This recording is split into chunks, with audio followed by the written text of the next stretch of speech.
He told his wife it was nothing. Just a $90 house. No neighbors. No history. Just silence and dust /n/n, but the walls remembered her /n/n. The alien girl who once called it home came back. She didn't scream. She didn't fight. She just sat where she used to sleep and waited for the man who now lived there to remember her /n/n. He never touched her. He never meant to feel anything /n/n, but when his wife saw the way he looked at her, she understood. He wasn't cheating with his body /n/n, he was cheating with his soul /n/n. This isn't a story about a house. It's about what we leave behind and the places we forget. And what comes back when we pretend we never cared. Darian didn't tell Kayla. It wasn't a lie, exactly. Just something small, something personal. A detail too trivial to explain without it sounding heavier than it really was. He bought the house for 90 credits. Digital. No contract. No real ownership, technically. Just a rusted key left under his ceramic pot and a line of code verifying the transfer from a dying property bought to his name. He told himself it was for fun. A curiosity. A relic from the time before terraformers and tax zones and government-mandated happiness. The house set at the edge of a retired colony, swallowed by ambergrass and silence. The first time he stepped inside, the door groaned like it remembered him, even if he'd never been there before. It smelled like old warmth and forgotten rain. Kayla wouldn't have liked it. She liked things clean. Straight lines. Digital order. Their home was filled with soft glows and voice-responsive walls, sterile peace in every corner. This place was the opposite. No interface. No synth fabric. No automation. Just wood. Real wood. He told her he was staying late for an off-grid project. He wasn't lying, he was working. But not on circuits or code. He was working on remembering how to breathe. He spent the first hour walking through the empty rooms. There were 6, maybe 7 if you counted the narrow space near the back door where the floor dipped and the light pooled in strange ways. There were no lights. Only windows. And the way sunlight touched the walls made it feel like the house didn't mind being empty, but didn't want to stay that way forever. He sat on the old floor. Cross-legged. Said nothing. He didn't know why. The next day, he came back with a thermos of coffee and a blanket. Not to camp. Just to be. He didn't bring his tablet. Didn't check his feed. He just watched the dust dance in the light. It reminded him of his childhood, of rooms that had meaning simply because people had once stood in them and listened to each other breathe. Kayla asked him that night why he was smiling while he cleaned the dishes. He said nothing at first. Then muttered something about old code behaving properly. She narrowed her eyes. Not suspicion, just confusion. She touched his shoulder. He didn't flinch. But he didn't lean in either. He didn't mean to be distant. He just wasn't here. He was still in that house. The third time he returned, something was different. He stepped into the living room and saw it not with his eyes, but with a sensation that curled in his spine like a cold memory. A feeling that someone had been here. Not recently. not hours ago, but that their presence had soaked into the corners of the room. The floor held weight like it missed footsteps. The air held warmth like it had memorized the body's temperature. He stood still. Didn't move. Didn't speak. That's when he saw the edge of something beneath the window frame, a line of etchings, not words but glyphs, faded into the wood. Not decorative. Not human. He traced one with his finger. It pulsed faintly. Not light. Not energy. Emotion. He felt sorrow. Deep, quiet sorrow. Like someone had said goodbye here, not to a person, but to a life. The house had been owned, loved, and lost. He sat again. On the same floor. Cross-legged. And this time, he whispered, "I didn't know." Of course, no one answered. But the house listened. That night, Kayla brought wine to dinner. She wore the green wrap he liked. She asked if he wanted to take a weekend trip somewhere coastal. Recharge. Reconnect. He smiled. Said he'd think about it. She stared at him. Not with anger. With search. "Are you okay?" she asked. He paused. Then nodded. But something in his eyes had shifted. A softness. A far-off tint. Kayla didn't press. But she knew. It wasn't someone else. It was somewhere else. And that, somehow, felt worse. That night, Darian dreamed of footsteps. Soft ones. Familiar ones. And a voice never loud, never clear but full of something too human to be alien, and too alien to be human. He woke up before dawn. And drove back to the house. The rain came down like memory, slow, steady, impossible to ignore. Darian stood inside the house, staring out through the dusty front window, watching as the storm blurred the edges of the world. He didn't know why he'd driven there again. Maybe he was waiting for something.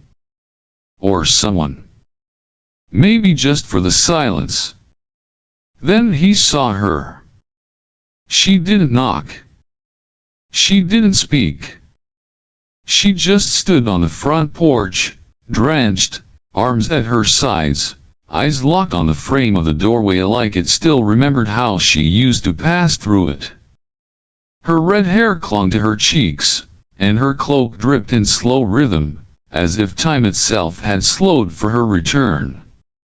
Velia. He didn't know her name yet, but the house did. He opened the door slowly. Rain curled past his boots. They looked at each other, not as strangers, not yet as something more, but as two people connected by place, not past. "Come in," he said quietly. She stepped inside like a breath, not tracking mud, not making a sound. She didn't shake off the rain.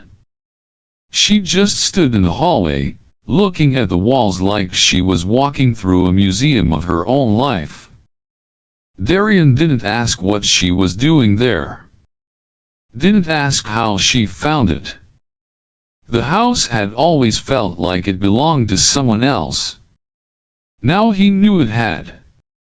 He motioned to the chair by the window. She sat, delicately, like the wood might remember her weight. Her eyes moved slowly across the room, landing on the glyphs he had traced just days ago. She didn't smile. But her breath caught barely, and that was enough. He brought her a towel. She didn't take it. just nodded once, eyes never leaving the wall. That night, she slept in a small back room with about floor the one that smelled like soil after rain. The room that used to hold something sacred. Darian didn't ask. He just laid out a blanket and pillow. She nodded again. She never said thank you. But she stayed. Kayla noticed first. The smell. Darian came home late again, but this time it wasn't oil or metal clinging to his clothes. It was something else. Earth. Rain. The kind of scent that comes from places people don't vacuum. You smell like outside, she said over breakfast. A small jab. Casual. He smiled. Storm hit on the way back. She didn't respond. Just sipped her drink and stared too long at nothing. Velia stayed 2 nights. Then 3. Then a week. They didn't talk much. Darian tried once, asked if she needed supplies, or transport. She looked at him then, really looked. Not with fear. Not with anger. With gravity. And said nothing. But her eyes said, this was mine. He didn't offer again. He watched her as she moved through the house like she had never left. Not claiming. Not reclaiming. Just remembering. Her fingers brushed the wooden trim. Her steps landed with careful weight as if she was listening for echoes of someone she used to be. One afternoon, she stood in the center of the living room for nearly an hour. Just stood. Eyes closed. Palms open. He didn't interrupt. That evening, Kayla called. Her voice bright. Forced. You still coming home for dinner? Darian looked at the girl in the window. Rain again. But she didn't move this time. Yeah, he said. Just running behind. When he got home, Kayla was in the kitchen, humming something tuneless. Her back was turned. There was food on the table. Wine breathing in glasses. He kissed her cheek. She leaned into it. But for the first time, he didn't feel her. He only felt the rain that wasn't falling anymore. In bed that night, Kayla asked, "You okay?" He nodded. Lied. Because in a house that wasn't his, beside a girl who didn't speak, he had felt more known than he had in years. And he didn't know what to do with that. Kayla didn't plan to go to the house. She only meant to drive. To breathe outside the walls of their home that now echoed with questions she couldn't ask. But her hands knew where to turn. Her car followed muscle memory long before she realized where it had taken her. The house sat quiet under the pale dusk. Lights off. Curtains open. She parked across the road and waited. Inside, 2 figures sat in silence. One human. One not. Kayla watched through the window. Watched him. Darian was leaning forward, elbows on knees, hands clasped not in prayer, not in guilt, just stillness. Across from him, the alien girl. Velia. She sat as if part of the wood. Not speaking. Not moving. But his eyes. Kayla had known those eyes. Once.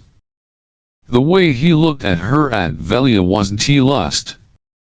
Wasn't curiosity. It was longing.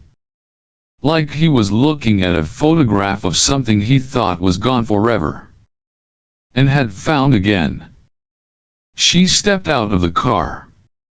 The door creaked. Darian turned. Slowly. Guilty, yes, but not ashamed. Kayla walked up the porch, opened the door, didn't wait for invitation. Her voice didn't shake. So this is her? Velia didn't flinch.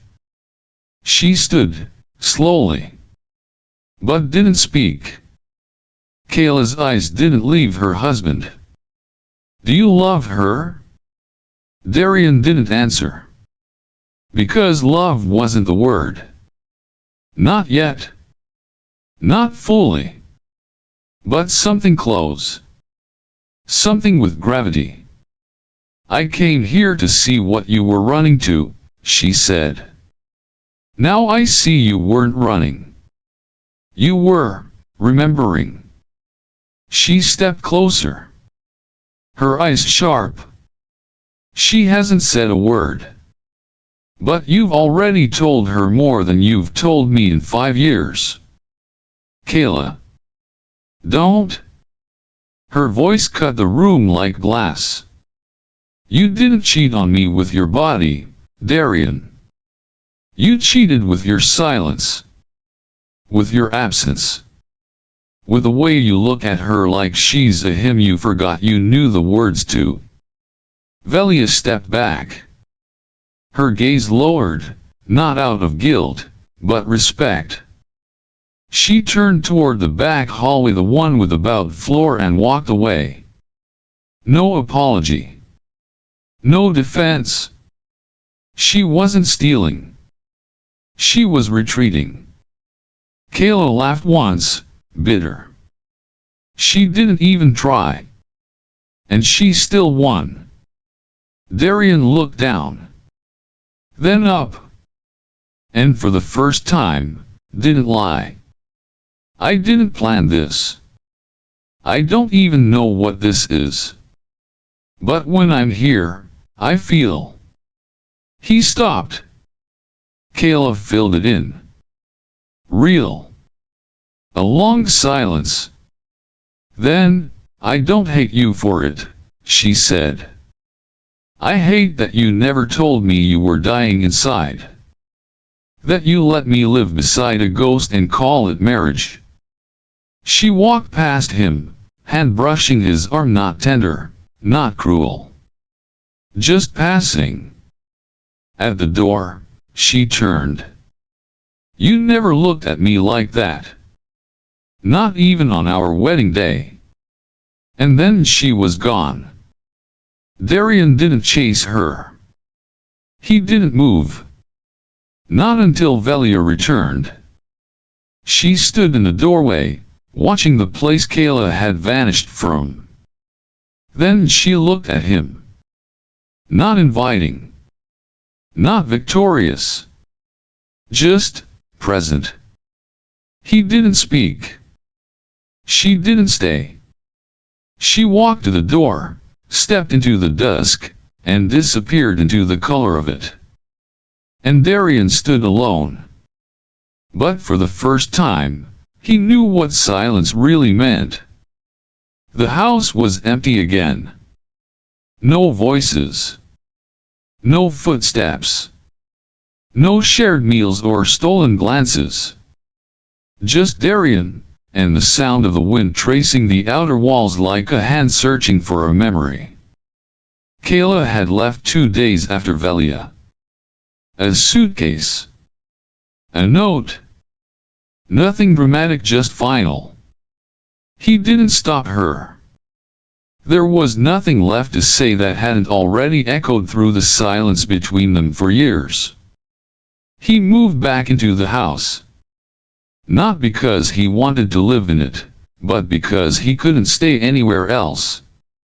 Not now. The apartment he once called home with Kayla felt artificial. Sterile. False. Here, the air breathed. The rooms held warmth, not heat. Dust returned, settling gently, like it had been waiting for the right moment to reclaim its place. He walked through each room with bare feet. No lights. Just the low amber wash of evening pouring through the windows. Every corner remembered something. And he could feel it. The first time it happened, he was standing in the hallway. His hand brushed the wooden frame near the back room, Velia's room. Or what had once been her mother's. The wood was warm. But not from the sun.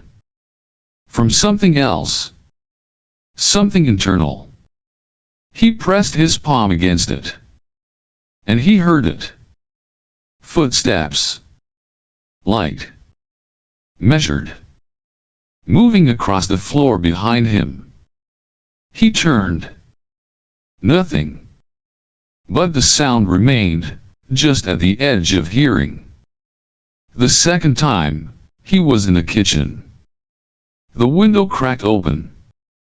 A breeze moved through the room, not strong, but full of scent, citrus, smoke, and something floral he couldn't name. He didn't imagine it. Because when he stood still enough, he could hear the faint clatter of pans, the whisper of a language he didn't understand but somehow felt familiar. He closed his eyes. And he saw her, Velia's mother, her silhouette moving behind the counter, humming low as steam rose from an old pot. Velia, younger, sitting at the table, her legs swinging, her eyes full of stars. He opened his eyes. Just the kitchen. Just him. But something lingered. The house didn't need them to stay. It only needed them to remember. He began to sit in the living room again. Not because it was comfortable, but because it felt inhabited, even in stillness. Some nights, he would light a candle and set it by the etched glyphs in the wall. A small ritual for no one in particular. One night, he fell asleep on the floor. When he woke, a blanket was over him. He lived alone. He didn't question it. Because he didn't need proof. Only presence. Days passed like vapor. He didn't count them. Just marked them by what he heard or didn't. Some days, it was the sound of a window shutter tapping gently. Others, a soft hum, the kind someone makes when they think no one's listening. It wasn't haunting. It was remembering. And he was beginning to understand the difference. He started talking to the house. Not often. Not loudly. Just when the quiet became too deep. He would sit by the back room, his hand on the warm wall, and say things he never told anyone. I wish I met her before I forgot how to feel. Or maybe I didn't deserve Kayla's love. But I think I deserve to be seen. And once, I think she forgave me the moment she walked away. The house never answered. But sometimes, when he finished speaking, the candle would flicker in still air. And that was enough. One afternoon, he found an old box tucked beneath the floorboards. Inside, a cloth doll, half unraveled, a journal with pages written in looping alien script, and a drawing Velia as a child, holding hands with a woman who looked exactly like her. He didn't read the journal. He didn't need to. He placed the items on a shelf, careful, reverent. They belonged there. He belonged near them. Not as a savior, but as a witness. Because that's what he had always been, not the hero, not the villain, but the man who arrived late to someone else's grief and stayed long enough to feel it settle in his bones. And now, alone in a house that wasn't his, Darian felt the warmth of things that used to matter. Not for what they were, but for what they refused to let go of. The past didn't haunt him. It remembered him. And that, somehow, felt like forgiveness. Years passed, though Darian stopped counting them.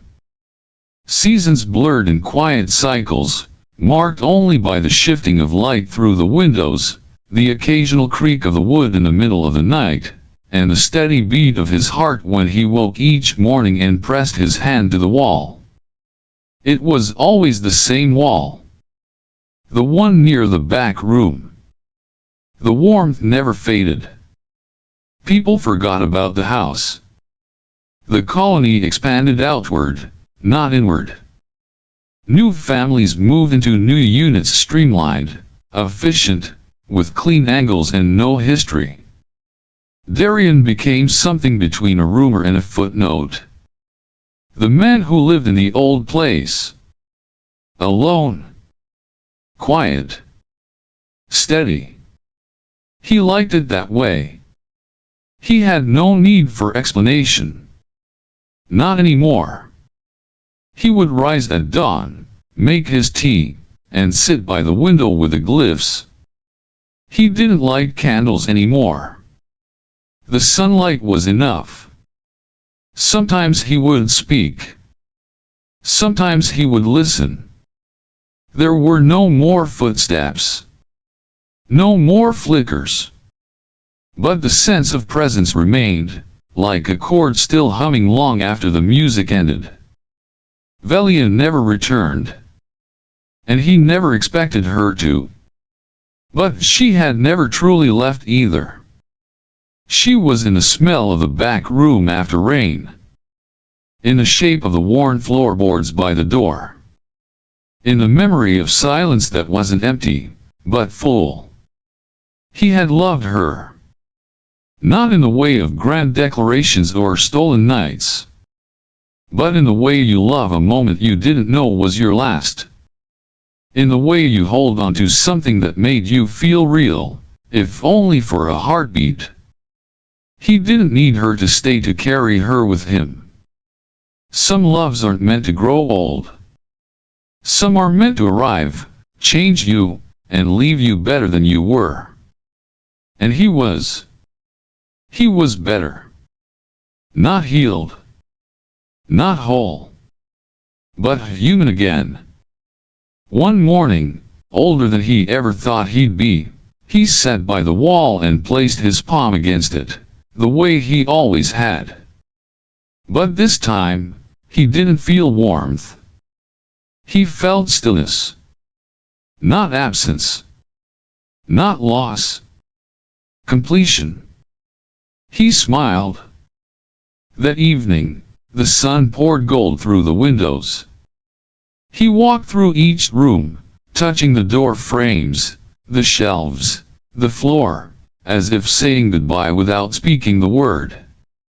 He lay down in the living room, where dust still floated like stars in the low light, and closed his eyes.